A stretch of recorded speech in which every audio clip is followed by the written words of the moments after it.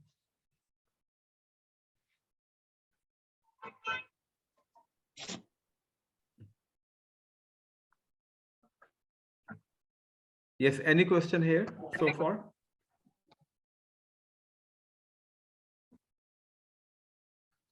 Miss Shadia, Ma'am Salma, Ma'am Afifa, any question till this point? No, sir. Yes, because it is already very much known as a teacher to all of us who are teaching English. So let's move. Acha, what is a reporting verb? The first part of the verb, okay. The first part of the sentence वो जो होता है वो हम उसको, जैसे he said, she said, he says, they said, she says, ये जो लिखा होता है डायरेक्ट स्पीच में, इसे हम रिपोर्टिंग वर्ब कहते हैं before the statement of a person. और जो स्टेटमेंट में होता है वो ज़्यादा रिपोर्टेड स्पीच होती है। अच्छा, ये जो एग्जांपल दी हुई, क्योंकि ये भी बड़े कंफ्यूजिंग से कॉन्सेप्ट है। जैसे हम कहते हैं he said I work in a factory, तो इसको मैंने बोल्ड में कर दिया, what is said, it is the reporting verb. अब इनडायरेक्ट स्पीच में चल जाए, ही said that he worked in a factory, तो अगेन सेड सेड सेड ये जितना बोल्ड में आ रहा है ये हमारा रिपोर्टिंग वर्ब है। और रिपोर्टेड स्पीच क्या होती है? The second part of indirect speech in which something has been stated by the person which is enclosed in the quotation mark in direct speech is called reported speech. For example, a sentence of indirect speech is he said that he worked in a factory. तो इसमें ये जो हमने ये वाला हिस्सा लिखा हुआ है, he worked in a factory, ये रिपोर्टेड स्पीच है और ये जो वर्ब है ये रिपोर्टिंग वर्ब है। ये वैसे तो बड़ा मामूली सा पॉइंट है, लेकिन अक्सर ये भी गड़बड़ हो जाता है कि what is the reporting verb and what is the reported speech. Reported speech जैसे हमने पहले बयान किया कि it is not enclose in the quotation mark, use of word that, यानी कि कंजक्शन दैट जो है वो हम लगाते हैं वर्ब और रिपोर्टेड स्पीच के दरमियान में। चेंज इन प्रोनाउंस आती है। Person of reporting verb, first part of the sentence, उसको हम चेंज करते हैं। अब थोड़ी सी एग्जांपल देख लेते हैं। जैसे डायरेक्ट स्पीच में हमने कहा ही सेड आई एम हैप्पी, तो इनडायरेक्ट स्पीच में क्या हो जाएगा? He said that he was happy. तो इसमें क्या क्या चेंजेस हुई? ही सेड के बाद जो कॉमा था उसको हटाया और दैट लग गया। आई जो है वो ही में चेंज हुआ। ये भी रूल मैं आपको बताता हूँ, सन का रूल होता है कि ये जो फर्स्ट पर्सन प्रोनाउन होता है ये अकॉर्डिंग टू सब्जेक्ट चेंज होता है। सब्जेक्ट ही है यहाँ पे, और सेकंड पर्सन अगर यहाँ पे हो लाइक यू यहाँ पे हो तो वो अकॉर्डिंग टू ऑब्जेक्ट होता है। अगर यहाँ पे ऑब्जेक्ट नहीं है तो एज्यूम कर लिया जाता है।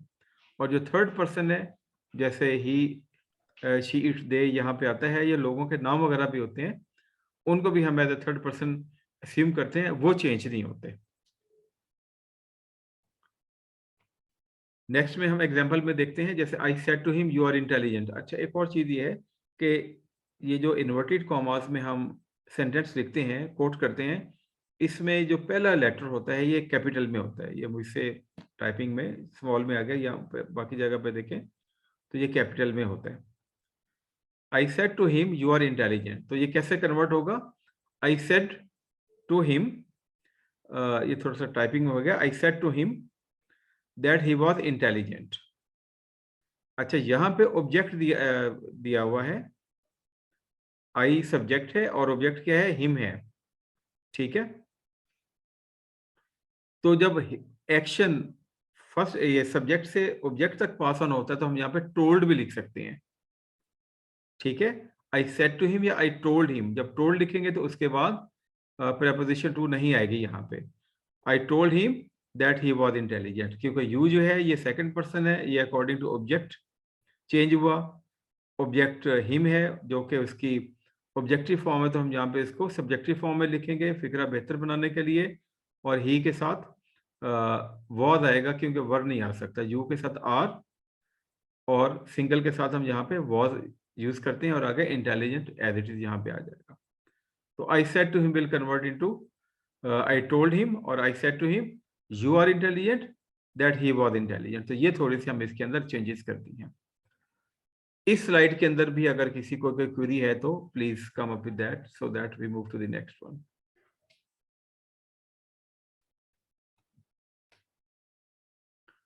You can type in the chat box as well. Okay, there is no query, it's okay, then we can move to the next one.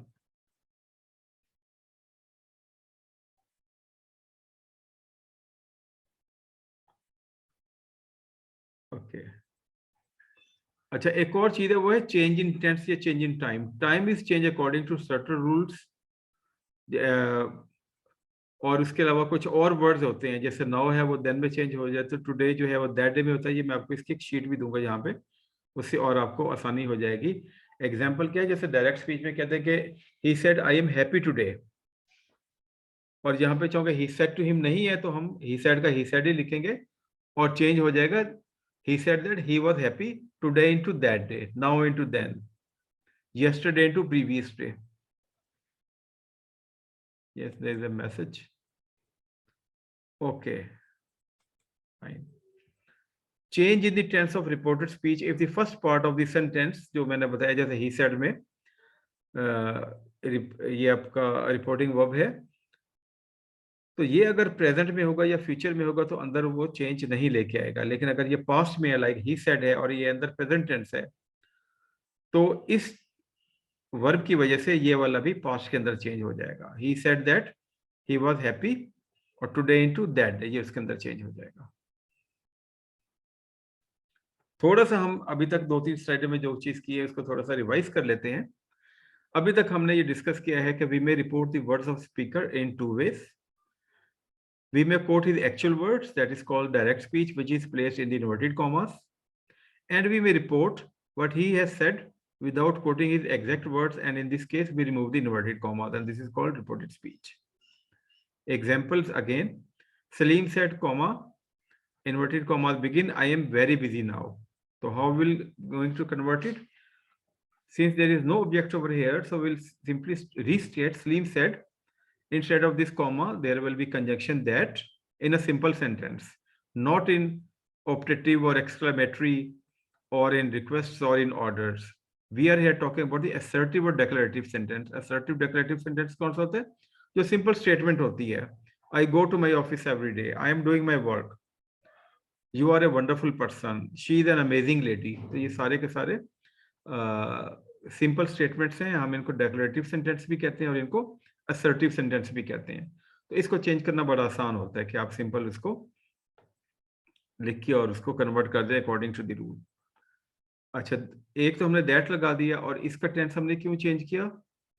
क्योंकि बाहर जो है जो रिपोर्टिंग वर्ब है वो पास्ट के अंदर है. तो अगर बाहर पास्ट है तो अंदर वो सारी की सारी चीजें चेंज हो जाएंगी. ये सिंपल प्रेजेंट है तो ये सिंपल पास्ट में चेंज हो जाएगा. ये भी सिंपल पास्ट में है. तो Salim said that he was very busy. Now जो है वो देन के अंदर कन्वर्ट हो जाएगा.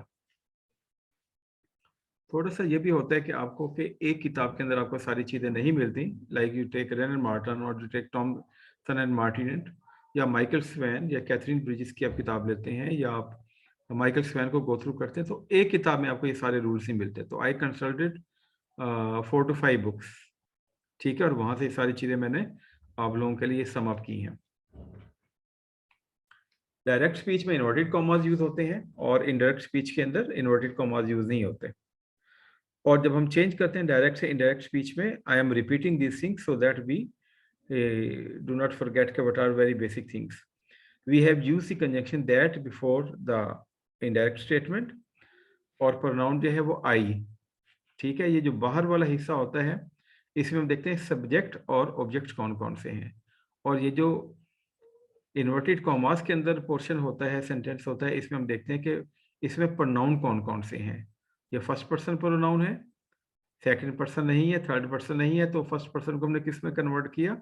सब्जेक्ट के अंदर. तो हम ये नहीं कह सकते कि Salim said that Salim was very busy then. तो we have to use a pronoun. तो Salim said that he was very busy. Now जो है वो देन में चेंज हो जाएगा. Yes, any query? Pause and recall इस स्लाइड का नाम लिखा हुआ है. जहां तक अगर आपको sir Akram you are getting some idea? Please continue. Okay. Ma'am Shadia? No, sir, it's fine. Okay, that's great.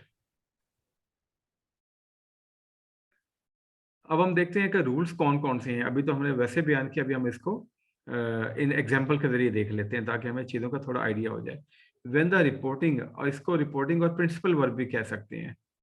ठीक है, ये जो सेट लिखा हुआ है ये रिपोर्टिंग वर्ब ही है और हम इसको प्रिंसिपल वर्ब भी बास किताबों में लिखा हुआ है. तो आप दोनों इसके लिए नाम समझने के यूज होते हैं. जब ये पास्ट टेंस में होगा तो ऑल द प्रेजेंट टेंसेस, ये जो प्रेजेंट टेंस है ये पास्ट टेंस के अंदर चेंज हो जाएंगे. ठीक है, अब हम थोड़ा सा और आगे जा रहे हैं. मसलन he said I am unwell, तो ये क्या होगा? Can anyone read?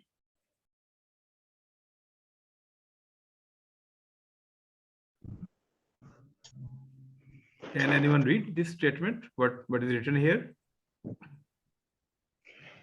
Sir, may I read? Sure.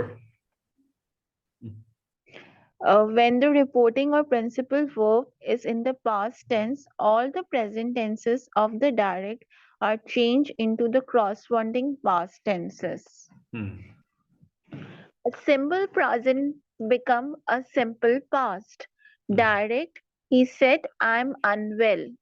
Indirect, he said that he was unwell. Yes, very nice. A Very present nice. A present continuous become a past continuous. Direct, he said, my master is writing letters. Indirect, he said that his master was writing letters. A present perfect becomes a past perfect. Direct, he said, I have passed the examination. Indirect, he said that he had passed the examination. Wonderful, and thank you very much, Miss Malbadeen. अच्छा, he said my master is writing letters. इसमें देखें ये subject है, verb यहाँ पे नहीं दिया हुआ. अंदर देखें my master, तो what is my, कौन सा प्रोनाउन है ये? I, my, me, first person pronoun. तो फर्स्ट पर्सन प्रोनाउन किस में चेंज होगा? सब्जेक्ट के अंदर चेंज होगा. सब्जेक्ट जो है वो ही है, तो हम ये नहीं लिखेंगे he said that my master, बल्कि हम इसके मुताबिक इसको चेंज करेंगे. he said that his master, और is जो है वो चेंज हो जाएगा was में. क्यों? क्योंकि बाहर जो है वो पास्ट टेंस है, रिपोर्टिंग वर्ब आपका पास्ट के अंदर है, तो ये भी पास्ट के अंदर हो जाएगा. इसी तरीके से आप ये देखते हैं कि अगर ये अंदर इसके जो स्टेटमेंट है वो प्रेजेंट परफेक्ट में है, ठीक है, तो वो किस में हो जाएगी? वो पास्ट परफेक्ट के अंदर आ जाएगी. प्रेजेंट परफेक्ट में क्या होता है? हैव, हैव के साथ थर्ड फॉर्म होती है आई हैव पास्ट, और पास्ट परफेक्ट में क्या होता है? हैड का इस्तेमाल होता है और उसके साथ थर्ड फॉर्म, यानी कि V3 भी बोलते हैं. V1 is the first form of the verb, V2 is the second form of the verb, and V3 is the third form of the verb. तो third form of the verb यहाँ पे use होती है. तो बाहर वाले tense के ऊपर आपने फोकस करना है. जो बाहर वाला टेंस है, अगर प्रेजेंट है या फ्यूचर है, तो फिर ये चेंज नहीं होगा. अगर ये पास्ट में है तो इन this case only this will change. अगर ये पास्ट में है और ये भी पास्ट में है, ठीक है, सिंपल पास्ट में, तो ये फिर पास्ट परफेक्ट के अंदर चला जाएगा. ये आगे हम एग्जांपल देखते हैं.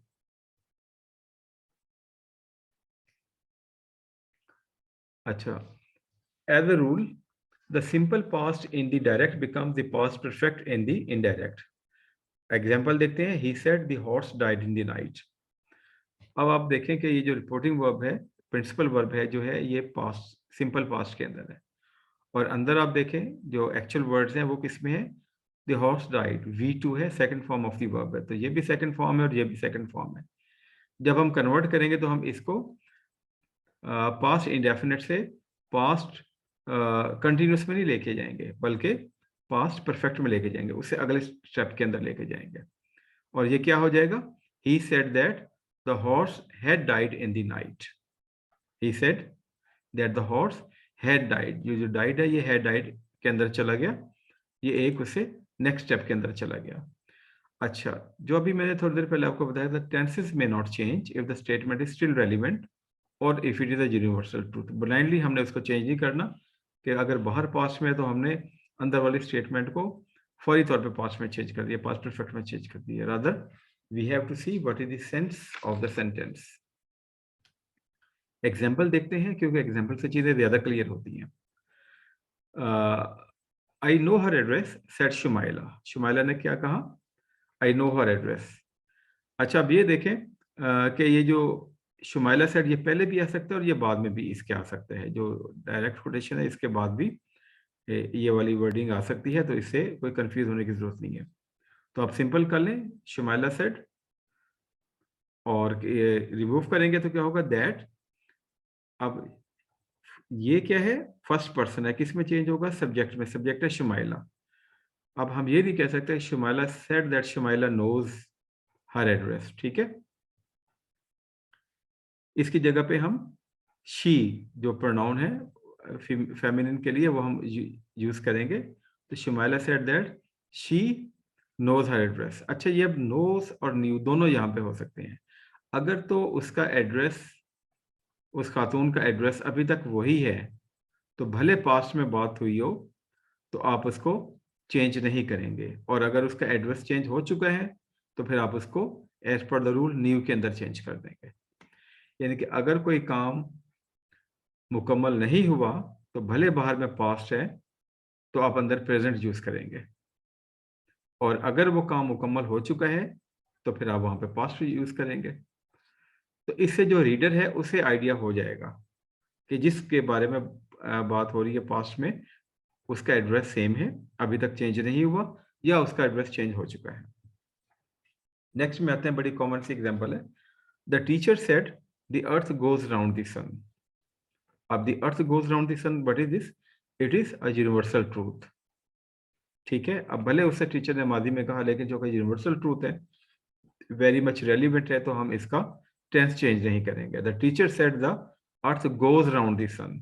ठीक है, और अगर वेंट राउंड द सन कहेंगे तो इसका मतलब है कि एक पास चीज थी और अभी ऐसा नहीं हो रहा। तो you have to be very careful. As पर the rule you will use went, but as far as the general truth is concern you will use the first form of the verb, the earth goes round the sun. तो सिर्फ ये आपको बताने के लिए ये दोनों ऑप्शन जहां पे लिखे हैं। अच्छा, she said German is easy to learn. अब इसके दोनों हो सकते हैं। She said German is easy to learn, कि यूनिवर्सल ट्रूथ है, वो अभी भी उसके लिए आसान है सीखना, या she said German was easy to learn and it is no more very much easy. और बाय द वे सबसे मुश्किल लैंग्वेज दुनिया में कौन सी है सीखने वाली?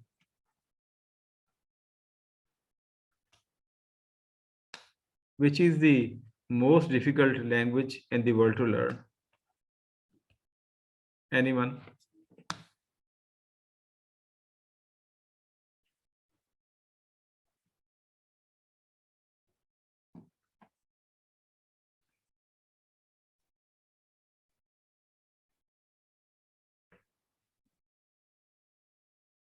Yes, sir, Akram. I think it's Chinese. Yes, you are very right, sir. It's Chinese, and again there are two varieties, Cantonese and Mandarin. And I think that Yeah, Mandarin is more difficult. And that is one Yeah, of the that's right. reasons that those people who study Chinese, even at Namal, when they interact with the Chinese, again, they do not understand. So they have to go to China, they have to live there for 1 year, 2 years, and learn, and then still they can talk a little bit of the basic one. This is not the case with the rest of the languages, no? Yeah. अच्छा, ये मैंने highlight किया नीचे, the past tense is often used when it is uncertain if the statement is true or when we are reporting objectively. दोनों तरीकों से हम ये इसको यूज करते हैं। अच्छा, थोड़ा सा मजीद टेंसेस की चेंज की तरफ चलते हैं। If the reporting verb is in the present tense, ठीक है, अगर ये वाला आपका जो है वो सारा प्रेजेंट टेंस है, the tenses of the direct speech they do not change. He says I am unwell, तो क्या हो जाएगा? He says that he is unwell. He says my master is writing letters, he says that his master is writing letters. It's very simple if here it is future और it is the present one.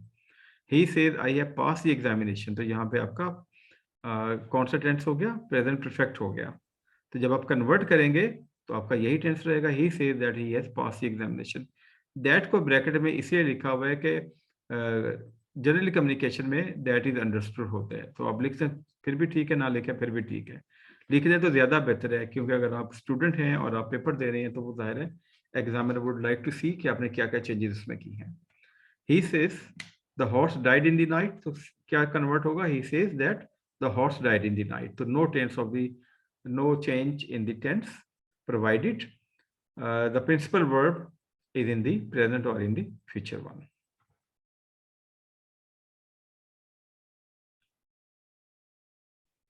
अब ये आ गया आपका table for change of tenses. ये हम बात कर रहे हैं रिपोर्टेड स्पीच की, कि अगर बाहर पास्ट टेंस है और अंदर प्रेजेंट सिंपल टेंस है, ठीक है, तो ये किस में चेंज होगा? Simple present tense will change to past tense. Present continuous है तो ये पास्ट कंटिन्यूअस के अंदर चेंज हो जाएगा। प्रेजेंट परफेक्ट है तो ये पास्ट परफेक्ट में चेंज हो जाएगा। प्रेजेंट परफेक्ट कंटिन्यूअस है तो ये पास्ट परफेक्ट कंटिन्यूअस में चेंज हो जाएगा। सिंपल पास्ट है तो पास्ट परफेक्ट में चला जाएगा, पास्ट कंटिन्यूअस से पास्ट परफेक्ट कंटिन्यूअस में चला जाएगा। पास्ट परफेक्ट है तो ये पास्ट परफेक्ट ही रहेगा, ये उससे मजीद नहीं जाएगा, क्योंकि अगर आप कंटिन्यूअस में जाएंगे तो उसकी सेंस टोटल चेंज हो जाएगी।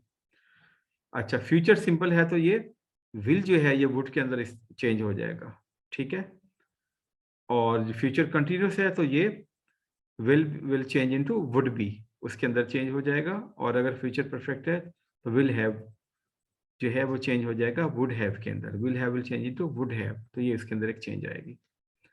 ये चूंकि जितनी स्लाइडें मैं आपको दिखा रहा हूँ ये सारी मैं इंशाल्लाह आपसे ग्रुप में शेयर कर दूंगा, ताकि later on again you can see at your own time, you can go through the slides, और जो भी आपके पास सवाल आता है तो even you can later on ask me in the group as well, ठीक है।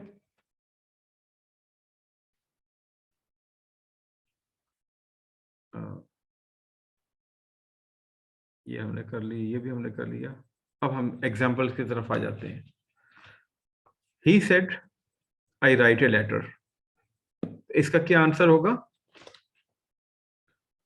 ठीक है, सबसे पहले आपने देखना है कि यहाँ पे आपने कन्वर्ट करना, तो कॉमा हटाएंगे तो दैट आ जाएगा। ही सेड जो है वो ही सेड में ही रहेगा, क्योंकि यहाँ पे ऑब्जेक्ट नहीं दिया हुआ, वरना ही टोल्ड हम लिख देते। आई जो है ये सब्जेक्ट है, ये फर्स्ट पर्सन है तो ये सब्जेक्ट में चेंज होएगा जो कि ही है। राइट जो है ये सिंपल प्रेजेंट, तो ये सिंपल पास्ट में चेंज हो जाएगा, यानी कि सेकंड फॉर्म आ जाएगी, और बाकी आपका नो चेंज रहेगा। He wrote a letter. She said he goes to school daily, she said that he went to school daily. अच्छा, यहाँ पे जो ही है ये आपका फर्स्ट पर्सन है, तो ये शी सेड सब्जेक्ट है, और ये आपका प्रिंसिपल वर्ब है, he goes to school daily, ये आपका थर्ड पर्सन प्रोनाउन है। ठीक है, third person pronoun, he she it they third person pronoun है, तो third person pronoun is not changed. या किसी का नाम हो यहाँ पे तो फिर भी वो चेंज नहीं होता। तो दोबारा मैं आपको याद करवा दूं, अगर फर्स्ट पर्सन हो जैसे यहाँ पे, तो ये सब्जेक्ट में चेंज होता है। अगर सेकंड पर्सन है यानी यू है यहाँ पे, तो ये ऑब्जेक्ट के अंदर चेंज होता है, और अगर यहाँ पे थर्ड पर्सन है तो it does not change, it remains the same one. तो he goes to school daily, she said that he went to school daily. They said we love our country, so they said that they loved their country. He said he does not like computer, so he said that he did not like computer, क्योंकि said है और अंदर simple present तो simple past में change हो जाएगा। He said he is listening to the music, तो बाहर simple past है और अंदर क्या है? present continuous tense है, तो present continuous tense किस में change हो जाएगा? past continuous tense में। So he said that he was listening to the music. She said, I am washing my clothes. She said that she was washing her clothes. They said, we are enjoying the weather. They said that they were enjoying the weather. अच्छा, अगर ये 40 minute के बाद चूंकि free session है zoom का, ये खत्म हो जाएगा, तो मैं ग्रुप्स के अंदर दोबारा लिंक शेयर कर दूंगा, ताकि again we come on the same page ना, तो हम बाकी की चीजें उसमें डिस्कस कर लेंगे। She said, I am not laughing. She said that she was not laughing. तो आई जो है ये फर्स्ट पर्सन है, तो फर्स्ट पर्सन सब्जेक्ट में चेंज होगा, और सब्जेक्ट शी है, तो इस तरीके से आप उसको रीस्टेट कर देंगे। She said he has finished his work, she said that he had finished his work. Has finished क्या है? Has plus V3 present perfect tense, तो ये पास्ट परफेक्ट टेंस में चेंज हो जाएगा। He said I have started a job, he said